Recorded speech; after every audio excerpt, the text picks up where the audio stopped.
So my pleasure to introduce Ba and Josette Luvmour, our guests today. And they are here to, as I said, share their wisdom of their natural learning relationships with children. And in their words, this idea restores the authenticity to parenting and to teaching. And indeed, natural learning relationships is inspired by the greatness in each of us. Today, we get to hear from two of the frontline workers in the field of family dynamics and child development. Ba Luvmour and Josette Luvmour have revealed what so many of our family learning partners have intuited for years. They bring it together from their hearts to yours in such an authentic way, such a real way, that we realize where we can hear even from the child within our own self what we need to hear to maybe repair someplace where we stopped growing when we were just so small. So all that innocence. So love for the child, love for the inner child, love for all children. That's what today is dedicated to. We are a growing community. Family is deeply valued here. We value Lori Massengale and her work with the children and all the teachers that spend hours of time each Sunday. As we sing, they are the face of God. They disappear into their world, but they're never separate from us. They're right here always. So as we share this wisdom, these people are just so incredibly awesome, and we are so fortunate. And your choice to be here today, you are so fortunate. So, Ba and Josette, again, thank you, Tim. Please welcome them with a warm welcome.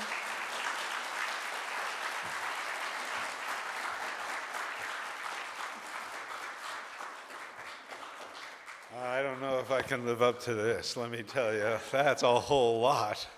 Thank you for the beautiful singing, too, and the great words. And how we're going to do this is I'm going to introduce a little bit about our work, but mostly frame it. And then Josette will speak and give you some details. And of course, we can only go into some beginning details. And then at the end, I'll say some concluding words. But I do encourage you to take advantage of the generosity of Tim and Arlene. Sorry. We're just really good friends.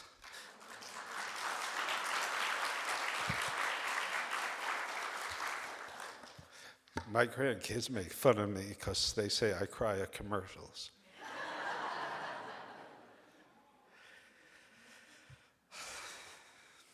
All right, so I'm not going to give you a whole lot about our background. You can find us on internets and all sorts of places, and there's materials back there. But I want to thank everyone and Lori, and we spent 4 weeks on the internet, an hour and a half a week with the teachers here, and a whole day yesterday. And it's just been an enlivening and opening experience for us, and we're grateful for that.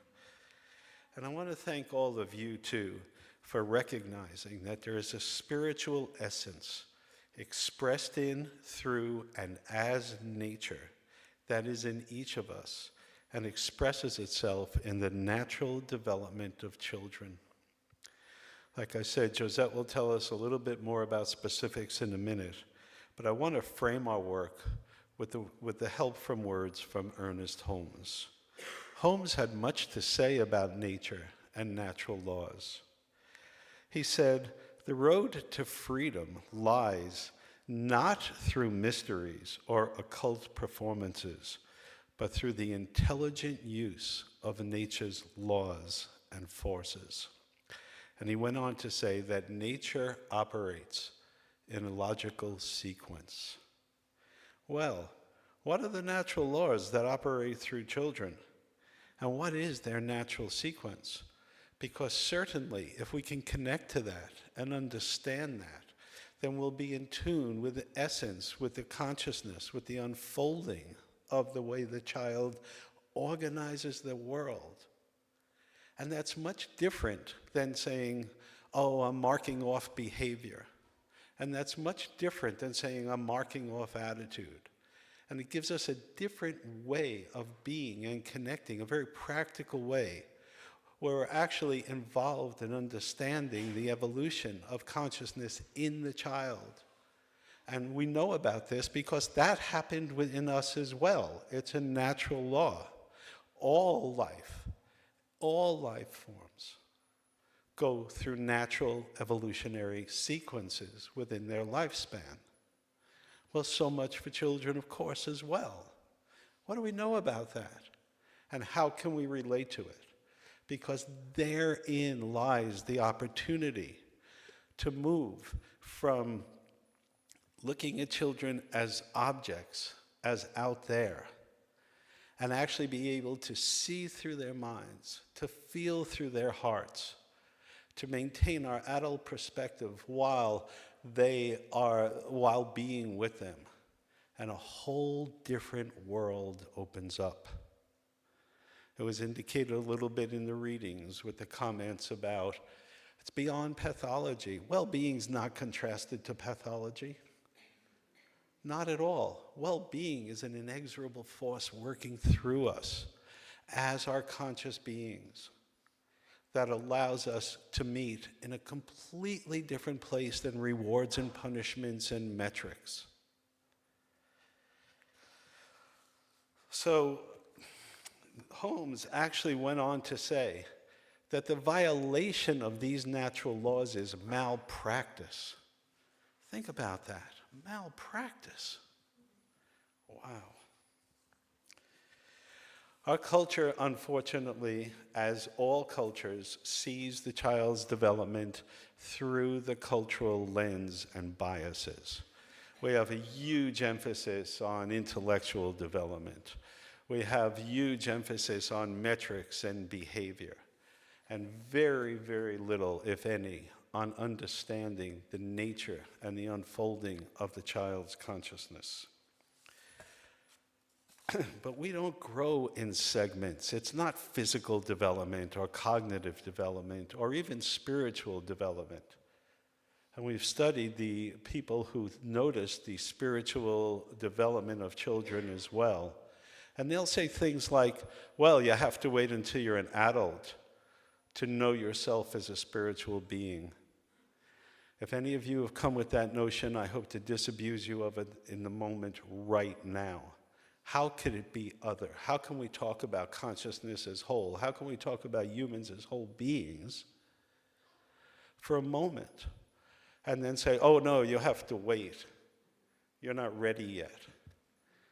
That's our confusion. That's our objectification.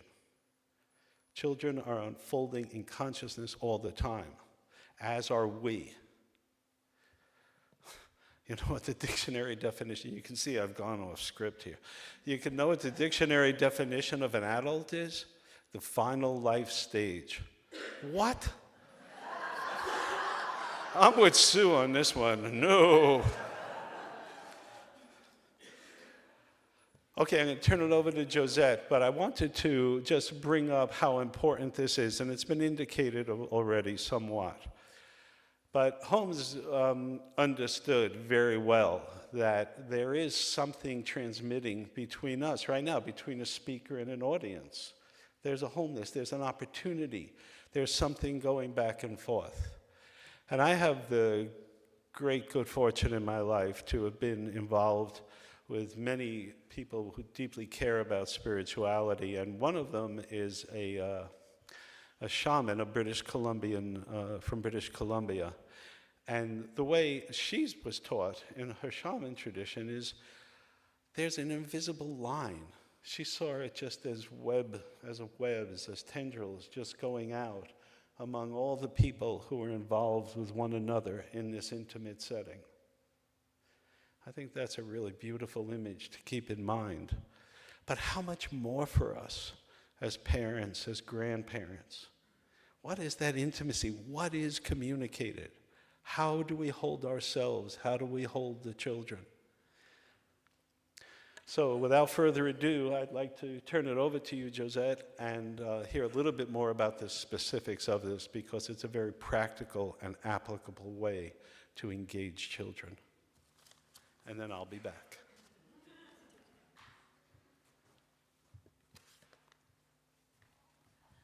Thank you. So we've heard a lot of interesting words today, words like consciousness and whole being. And I want to make this very practical and applicable with our children. My life's work is to bring it and make it usable, not just throw words around and be highfalutin with that. Not that they are doing that, but I want to start with a quote from Holmes, because he talks about the essence of spirit as being invisible. He talks about that the principle of any science is invisible, and as is the idea of spirit.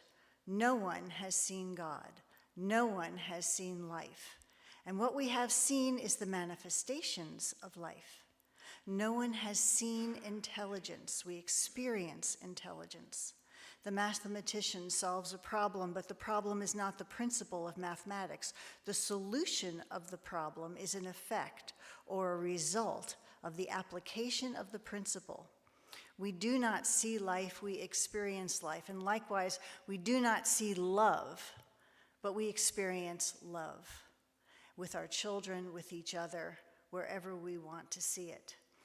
So the spirit is invisible, and likewise the life force energy running through our children as they develop and grow is not necessarily anything you can put your hand on. And yet at the same time, we see it in the child. When we see through the eyes of the child, we can see the life force energy expressing itself as the whole being of the child right there in front of us. And I'm going to give you a little bit of a practical way of seeing that. One of the things in developmental science, I'm a developmentalist, is the understanding that we are born with natural capacities. But those they live within us, as you might say, even seeds perhaps.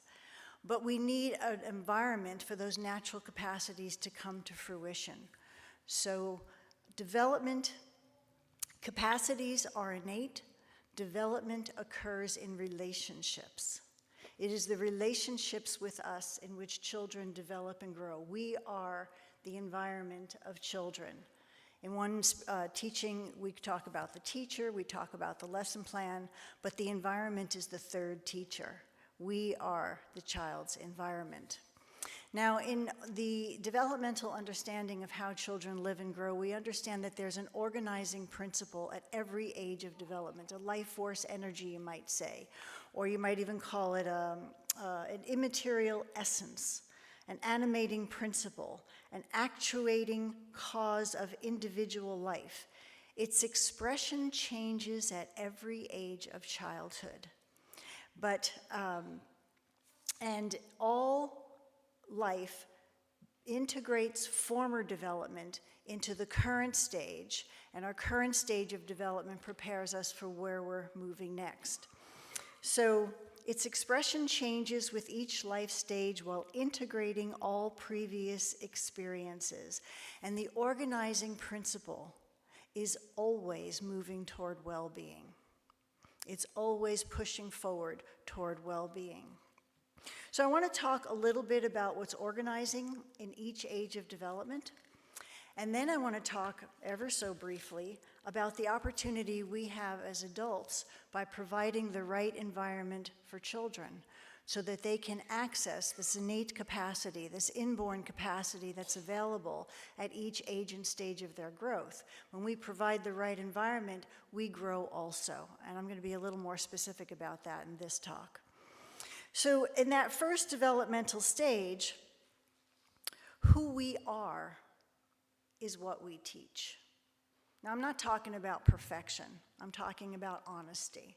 I'm talking about we're all works in progress. You know, we're not, who ever heard of a perfect human being?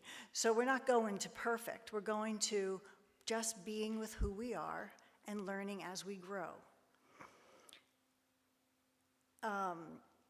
Each developmental stage has its own organizing principle, and I could cross-correlate this with the brain sciences, but I can't given the time.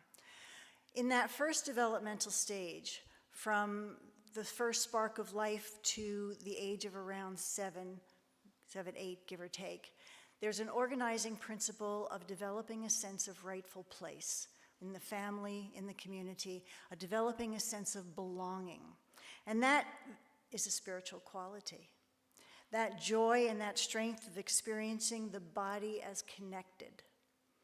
That organizing principle needs a very specific environment. And when we, the adults, provide the environment for that child to organize a sense of rightful place, we also organize a sense of further rightful place from wherever we left off when we were children. We organize courage, personal strength. And the more we provide the developmental environment that's appropriate for this child to access a sense of rightful place, not to say that discipline isn't appropriate, but we do it with a sense of connection. We never let a child be disconnected in our discipline. We also organize the spiritual qualities of service and the qualities of compassionate action for the benefit of others. So we're benefiting by providing rightful place for children as they grow. From the age of around 8 through 12, another part of the brain comes into play. There is an organization of trust in relationship with others. So the focus is I and other. The feeling emerges in a synergy of respect. We cooperate with trustworthy people, trustworthy environments. And in our community, when the community is trustworthy, children cooperate. Now, when we provide the right environment for a child to organize a sense of trust in themselves and in others, in a trustworthy environment, we also organize a greater relationship to trust in ourselves. We organize a sense of empathy with the child and with each other, a sense of feeling complexity, the ability to be honest, humble, greater emotional connection with others. We have great opportunity, and the more we do it with the children we meet from 8 through 12, we organize a greater sense of feeling complexity, connection with each other and with the child, a sense of love, that's a feeling capacity, a sense of compassion with others and children. They're adorable. They just break my heart, they're so darn adorable. And a sense of devotion can come about as we provide the right environment for children to organize a sense of trust and connection in their world. I'm going to go on to the teen years because I have a limited amount of time here. 13 through 18, children are organizing a sense of an autonomous self, learning how to self-govern in a healthy way. Very important thing for children to learn. It's learning that we actually have a sense of agency in our world. We can make things happen. Spiritual laws are available to us, and we have the power to create.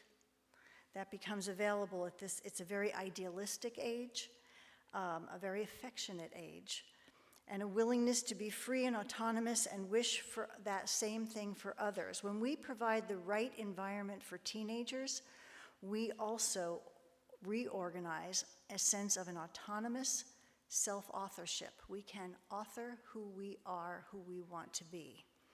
We can actualize an authentic self. We can access our own social freedom and a little bit of freedom from social norms that bind us. There's a lot that we can organize: resilience, become more open-minded. A lot of people tell me when they interact with the teenagers in a very developmentally nurturing way, they open their minds to other ways of seeing things. We gain insight, things like that. For the individual 18 through 23, a sense of interconnectedness with all life is the organizing principle. not only with the natural world, but with the essence of spirituality. This is where the child can really become aware of self as spiritual. All children are expressing spirituality, but the self-awareness of spirituality comes with the gift of reason. And so the interpersonal love, recognition of knowing beyond reasonableness, all that becomes available in the 18 through 23 years when we provide the necessary nourishments for the right environment for the child to access these things. We have an opportunity to reorganize our own substantive values, our own self-knowledge, our own meaning-making. We have an ability to make new meaning as we grow. The more self-aware we become, the more we make new meaning out of our world. I'll just say it that way. It's a big topic, but we won't go there. We become more open in our awareness, greater presence, greater insight. So we grow by providing the developmental nourishments of children. Parents, grandparents, I don't care if you don't have any children at all. You come to a place like this and you interact with the children, there's an opportunity in that interaction. So the development goes from me, us, me, interconnection with all life. I'm going to have to stop there because I'm running out of time. I just want to say please do attend or sign up for the classes that are coming. And they're on Saturdays. There's 4 of them. They're only an hour and a half each. They've been gifted. And I hope you'll join us. I'll fill in a lot of the details in those classes. And I want to now invite Bob back to make some concluding remarks. Thank you. One of the things we will do in the classes is we will go through what a developmental nourishment looks like. But don't think that we're going to give you a template as if this is the way. Think about physical diet for a second. Every kid needs vitamins, proteins, whatever, but all of us, need, a different diet for each of us is optimal. So we can talk about, hey, these are the psycho-emotional nourishments necessary, but every family can provide those nourishments according to their own capacities and their own beliefs. But if you don't have protein in a kid's life, then you've obviously damaged them for life. So that's some of what we'll go through in the meetings. I want to tell you a quick story from the Persian tradition. Anybody here ever hear of the wise, crazy fool Mullah Nasruddin? Yeah. Rock and roll, sister. All right. Okay. So Mullah, most of it's an ancient tradition, but they're always updated by modern people. And this is a modern Mullah story, and he was on an airplane. Oh, you know it? Oh, okay, because if you do, you could tell it with me. It's okay with me. No, okay. Seriously. Okay.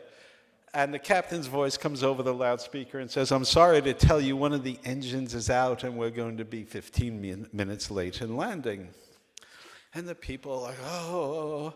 But Mullah jumps up and he says, hey, 15 minutes, relax, 15.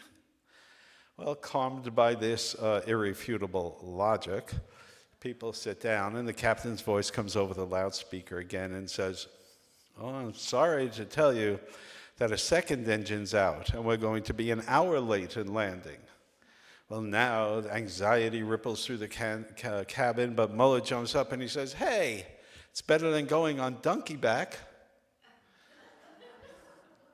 Well, no sooner has he finished than the captain's voice comes over the loudspeaker again, and he says, oh, I'm sorry to tell you, a third engine's out, and we're going to be 2 hours late in landing.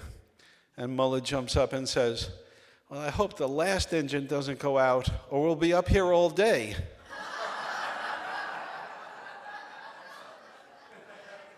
So anytime you think and you see a child and you see and you know, and you do know in your heart, in your guts, in that feeling place, in that connection place, that child is having a difficult time, an engine is going out. And you say, oh, it's just a phase, or I read this book over here, and it says, oh, all teens are rotten or something. I don't know what these books say anymore. Anyway, that sort of thing, that is untrue.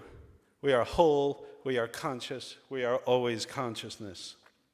Holmes said, our consciousness in its awareness constitute the only absolute solid sole evidence of being there is.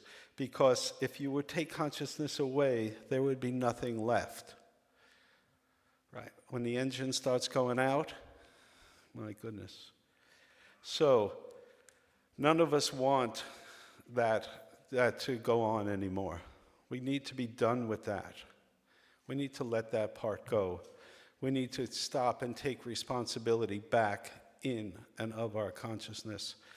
I have a poem here from a Rabbi Shlomo Carlebach that I read some 50 years ago. Wow. And it just inspired me tremendously. And it's a short poem, and I just want to share it with you.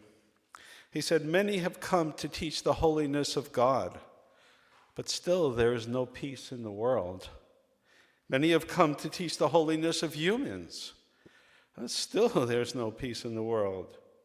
When many come to teach the holiness of children, then there will be peace in the world.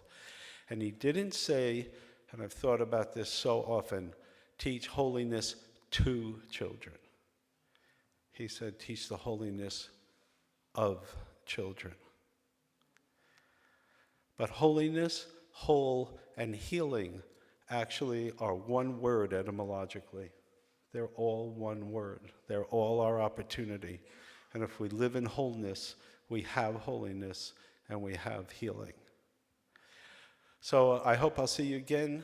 I hope we'll see each other maybe this afternoon. We're going to play games, teach a little bit about development through play, which is one of our favorite things to do. And we thank you very much for your time and attention.